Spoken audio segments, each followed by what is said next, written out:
Посмотрим, кто кого финиширует там. There's all these opponents, they all say they want to finish me in the first or second round. I already said, if you can make 155, you can get into the cage. Let's talk about it then. This is what I told you. You ask me, I feel that I have the advantage in everything. This is what I truly believe. Me personally, I would ask him, like, what's your favorite submission? Whatever, I don't know. Dark show.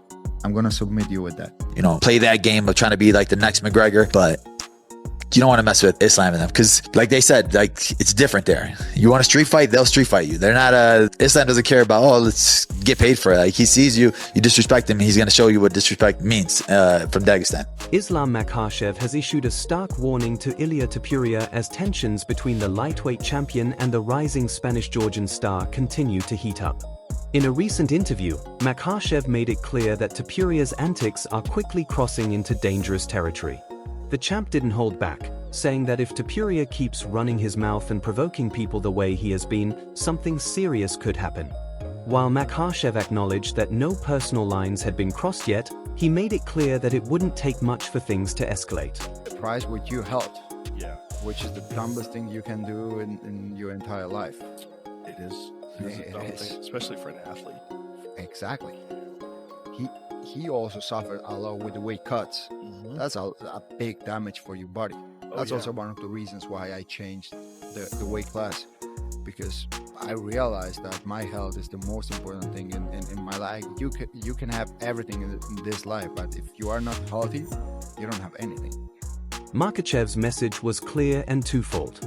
On one hand, it was a warning: don't play games that could quickly spiral out of control. On the other, it was a reality check for Topuria, reminding him that he has business to take care of in the featherweight division before diving into the shark tank that is the lightweight division. According to Makhachev, if Topuria is serious about competing at 155, he should start by defending his own title rather than chasing bigger names without earning his place. But despite the warning, Topuria didn't flinch. You know, Ilia Topuria is talking about coming to 155, and you're like, I'm tired of these little people coming up to fight me. That makes sense. Give the chance third time from the same guy. Okay, I beat the Volkanovski twice. People still say you beat small guy. Yeah. He's not your weight division. If I beat Topuria, it's gonna be the same. Topuria fired back with even more confidence, telling Makhachev that he didn't need to cross any lines to make a statement, but some people close to Islam might. He made it personal by calling out Makhachev's circle, specifically targeting the so-called kids who might get involved in things they can't handle. Topuria's message was clear: let's leave the drama behind and settle it inside the cage in 2025. Islam, he's a great fighter. He's the #1 pound for pound for the people, for me. It's me, myself. I'm the best fighter in the world. So I know that I can do with him whatever I want to do. I know that I'm much better than him. Despite Topuria's bold challenge, Makhachev's team and the broader Dagestani camp aren't buying it. Khabib Nurmagomedov and the rest of Team Makhachev have made it clear, Topuria hasn't earned a lightweight title shot, not even close. They want to see him face real contenders at 155 before Islam puts his belt on the line. This stance was reiterated through multiple channels, including Russia's TR Sports, where it was confirmed that Islam has not agreed to fight Topuria. The message remains firm: if Topuria wants a title shot, he needs to climb the ranks like everyone else. No, if people, everybody, like a lot of people ask me to fight Ilia. What do you think? That makes sense. I fought with Ilia for what? Not belt, nothing. Money. I have money. I don't need money. And I already fought with some of the guys who come from the small division. And but I'm not saying no. If I clean my division. Former UFC welterweight champion Tyron Woodley sees things differently. Responding on Instagram, Woodley dismissed the idea that Topuria's lack of lightweight experience is the real issue, with his short comment, "nah, that ain't the reason." This hinted at deeper concerns within Makhachev's camp, possibly even a fear of Topuria's power, speed, or momentum. Meanwhile, the lightweight division is as stacked as ever. If Topuria wants to climb the ranks, he's got some serious challenges ahead. Justin Gaethje, sitting at number 3 in the rankings, just came off a dominant performance over Rafael Fiziev at UFC 313. A former interim champion with one of the most violent highlight reels in the sport, Gaethje is hungry for another title shot. Team Makhachev, however, would rather face Gaethje than jump straight into a fight with a featherweight newcomer. Yeah, third. There you go. He's still the number 3 ranked guy in the world, so the odds of him getting a title shot are pretty good. You talk about Gaethje and the potential title shot. How would you guys ultimately make the decision on who's next for Islam? Yeah, well, you guys know there's a lot of different, factors that, play out when we start talking about who's fighting next. Injuries, timing of when they want to fight, when they don't want to fight, geographically where we end up. Adding to Topuria's uphill battle is the fact that Makhachev is in historic form. He's already defended his lightweight belt a record-breaking 4 times and is dominating the division, with his sights now set on even higher goals. A potential move to welterweight or middleweight could be in the cards as he chases the chance to become a 2-division champion. With all that momentum behind him, giving Topuria a shortcut to the top simply doesn't make sense to Islam's team. Ilia, Islam, they're saying maybe International Fight Week, which would be, that would be amazing, but who wins that? I'm gonna go with Ilia. I think I'll stick with Ilia on this one.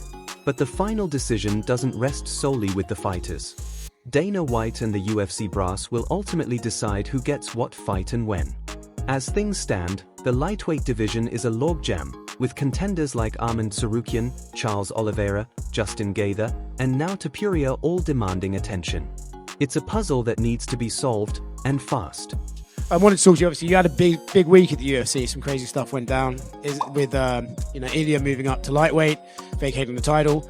You weren't able to announce it then, but is it safe to say that Ilia Islam is the fight that we're sort of working towards, or could he be fighting? There's still other possibilities, so there's a lot of shit going on right now. Daniel Cormier has stepped up with a proposal to help clear up the mess in the lightweight division. The former double champion and current analyst suggested a straightforward structure: book Topuria versus Makhachev and Gaethje versus Tsarukyan. The winner of Gaethje versus Tsarukyan would then earn the next title shot. It's simple, efficient, and gives everyone the chance to prove themselves.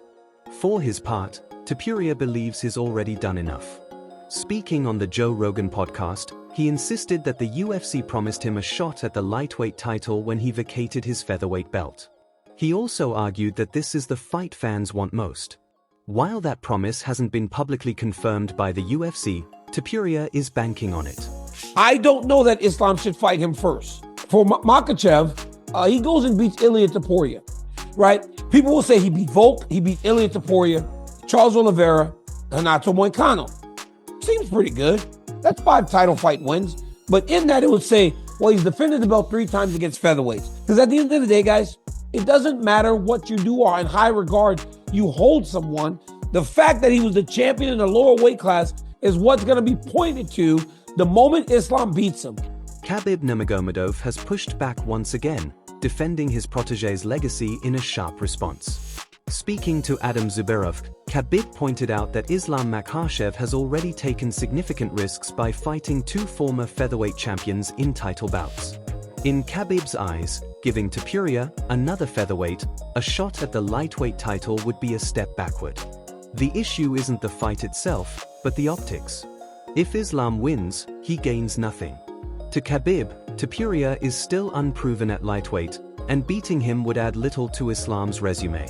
If he move up and he beat somebody like Dustin Poirier or Charles Oliveira, he's next. Why not? Because there is nobody. So you don't think right now Ilia deserves a shot at 155 pounds? Without fighting in 155? Without? No, I don't agree. Because Islam already give chance. And people talk bad about like, oh, he fight 2 times with Volkanovski. But the UFC pushed this fight. And this fight was good in first fight. But why Islam have to give 3 times chance for 145 champion? Why? It's not fair for... Khabib was blunt in his response, stating that Topuria only has 6 or 7 UFC fights, while Makhachev has more than double that.